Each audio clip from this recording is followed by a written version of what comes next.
Eh bien, bonjour à toutes et bonjour à tous. Quelques remarques liminaires avant de répondre à vos questions et surtout avant de passer la parole à Léa.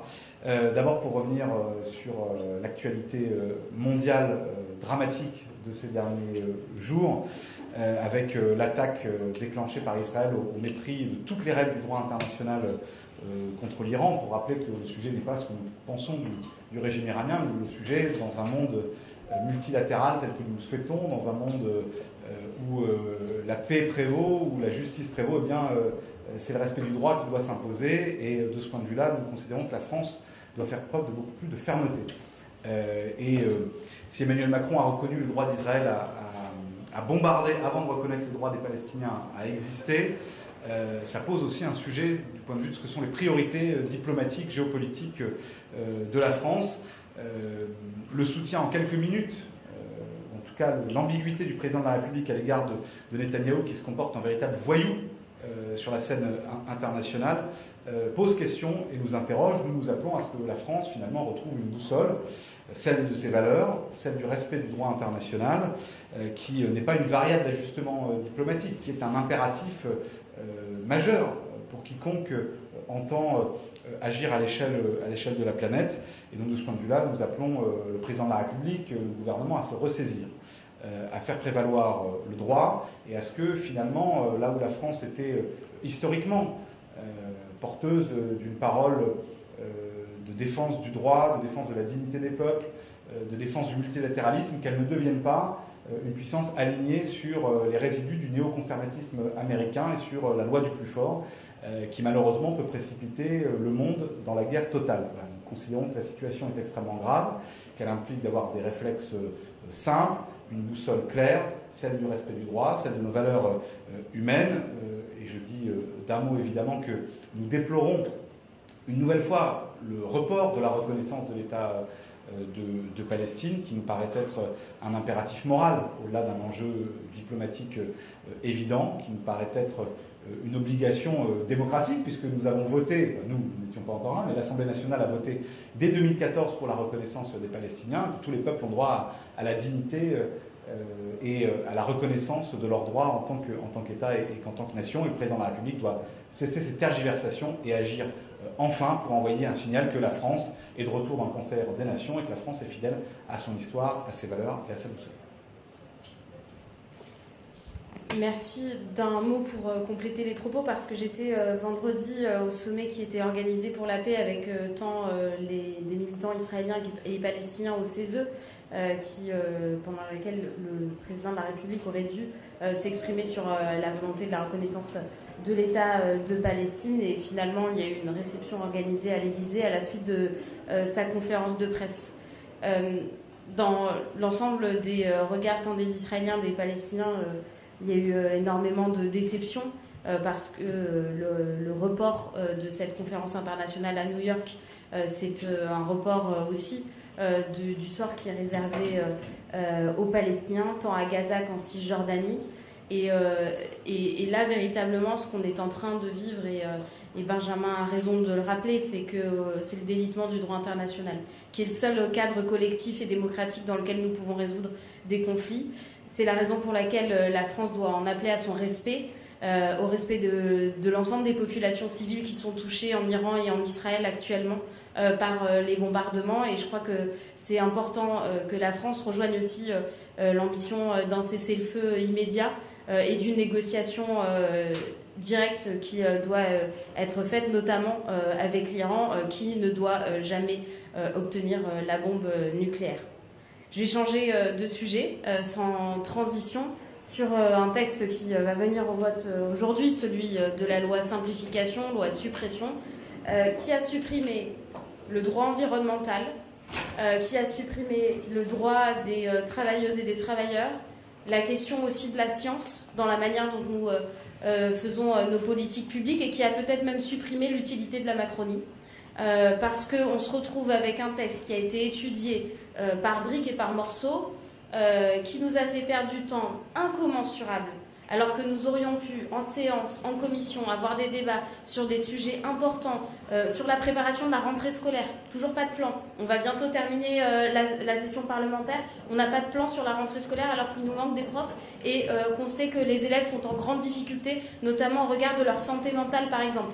Il n'y a pas eu ce sujet dans les débats parlementaires, pas un seul. Par contre, on a des lois de simplification qui, par petits bouts, viennent rogner ce que nous avons durement acquis durant des années. Donc, vraisemblablement, le camp macroniste va s'opposer à un texte qu'il a lui-même défendu. Je leur poserai la question de leur logique. En tout cas, nous sommes constants et nous nous y opposerons. Et donc ça, c'est la première question. Le deuxième texte qui est actuellement en débat et qui sera rapidement soumis au vote, c'est cette loi sur la maîtrise de l'énergie. En fait, on ne maîtrise rien du tout. Pour vous donner un chiffre, et on l'entendait hier de notre collègue Christine Arrigui, pour vous donner un peu la perspective des besoins d'énergie qui sont devant nous. Si l'aviation continue sa progression, on va avoir d'ici 2035 besoin de 16 réacteurs nucléaires en France. Avec les réacteurs qui sont programmés dans cette proposition de loi Grenier, avec ces 16 réacteurs, ça veut dire un réacteur nucléaire par département. Moi, j'aimerais bien que chaque parlementaire nous dise où est-ce qu'il veut son réacteur nucléaire dans sa circonscription, parce que c'est ça la réalité de ce qui va se passer. Et des réacteurs nucléaires qui vont être en fonction en 2050, alors que le pic de besoin d'énergie, c'est en 2030 que nous allons devoir y faire face. Donc ils trouvent des solutions pour des problèmes qui seront déjà devant nous et ce sera trop tard, donc c'est une loi trop tard. Alors que les solutions existent, notamment sur la question du développement des énergies renouvelables qui coûtent bien moins cher que ces énergies du passé, que sont l'énergie nucléaire. Est-ce que vous avez des questions? On va assommer. Pardon. Donc la simplicité et l'énergie, vous votez contre? L'énergie, c'est en cours de discussion, donc peut-être qu'il y aura un réveil à un moment donné, mais la simplification, il n'y a aucune manière de pouvoir laisser passer un texte qui va réduire le ZAN, mettre fin aux ZFE, réduire les... donc voilà. Sur la réforme des retraites, le conclave qui s'achève, qu'avez-vous pensé de l'initiative du Premier ministre hier soir sur une prime pour les seniors? Nous en pensons que François Bayrou, une fois de plus, est à côté de la plaque.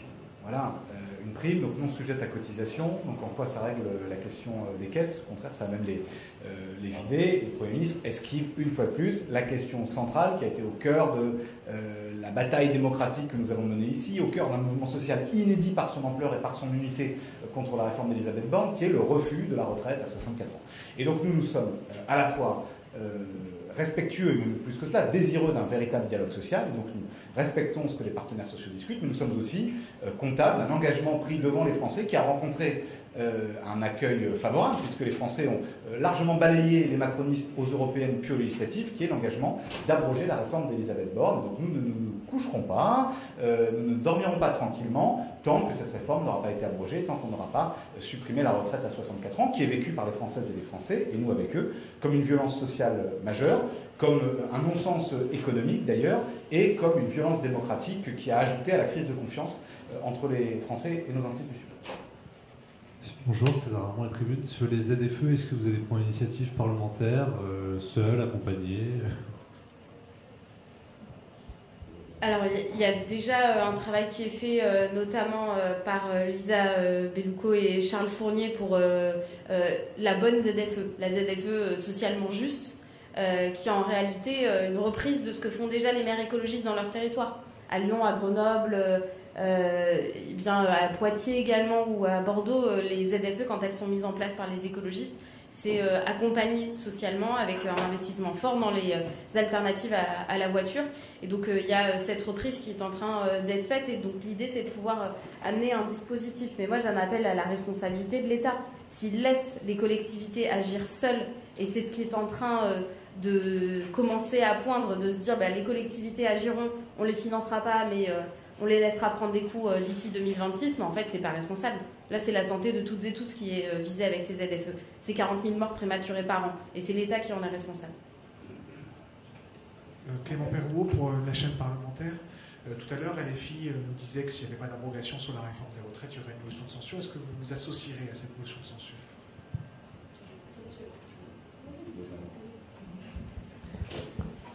Notamment s'ils ont besoin de quelques signatures en plus pour pouvoir la déposer. Écoutez, nous ouvrons la discussion aussi entre nous. Ce qui est certain, je vous l'ai dit, c'est que nous entrons dans cette discussion, dans cette réflexion, avec la volonté d'être fidèles au mandat qui nous a été donné par les Françaises et les Français, qui est d'abroger cette réforme des retraites. Nous n'avons jamais manqué à l'appel pour sanctionner et censurer ce gouvernement. Nous allons discuter. À chaque motion de censure, nous discutons. Nous n'avons pas la motion de censure pavlovienne, nous n'avons pas d'automaticité. À chaque fois, nous l'avons fait parce que nous considérions que nous devions le faire. Nous l'avions fait par exemple sur la question des pesticides, parce que nous considérions que ce qui se passait ici nuisait à la santé de nos compatriotes, de nos agriculteurs, de nos enfants et de nos petits-enfants. Évidemment, la question des retraites est une question centrale. Si le président de la République s'est retrouvé dans cette difficulté, s'il a été obligé de dissoudre, s'il est aussi impopulaire, si François Bayrou bat des records d'impopularité, c'est parce que les macronistes ont décidé qu'avec eux, ce serait tout le bilan d'Emmanuel Macron, rien que le bilan d'Emmanuel Macron. Et nous sommes en désaccord avec cela parce que nous considérons que les Françaises et les Français, en sanctionnant les macronistes dans les urnes, en choisissant de placer le nouveau Front populaire en tête au soir des élections législatives, ont voulu tourner la page. Donc on sera fidèle à cet engagement-là et à ces valeurs-là. Mais j'espère qu'on n'en arrivera pas à cela. J'espère soit que le conclave aboutira sur une abrogation de la réforme Borne, on peut toujours rêver, ou en tout cas que le Parlement pourra faire son travail. Enfin, nous, on demande une chose quand même qui est pas grand-chose, quoi. On demande que l'Assemblée nationale puisse voter, puisse faire la loi et éventuellement la défaire. Or, sur la question de la retraite à 64 ans, nous n'avons jamais été amenés à voter. Si, il y a eu un vote, lors de la niche de nos camarades communistes et ultramarins, il y a eu un vote sur une résolution qui a dit clairement qu'il y avait une majorité à l'Assemblée nationale, très nette, pour abroger la réforme d'Elisabeth Borne. Et bien maintenant que le Premier ministre, qui est à la tête d'un parti qui s'appelle, je crois, le Mouvement démocrate, se comporte en démocrate et pas en autoritariste de bas étage, uniquement pour préserver les intérêts des plus riches et son accord avec le MEDEF.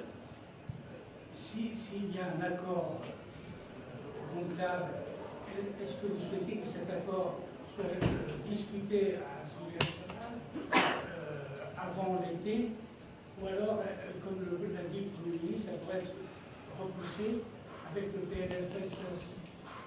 Alors, il ne faudrait pas que la question majeure de la manière dont les syndicats et les patrons travaillent ensemble, ce soit passé par un petit bout du PLFSS quand il y aura énormément de sujets. Donc en fait, quand on respecte la démocratie syndicale aussi, on en respecte les temps et l'importance. Donc je crois que ce serait un mauvais usage.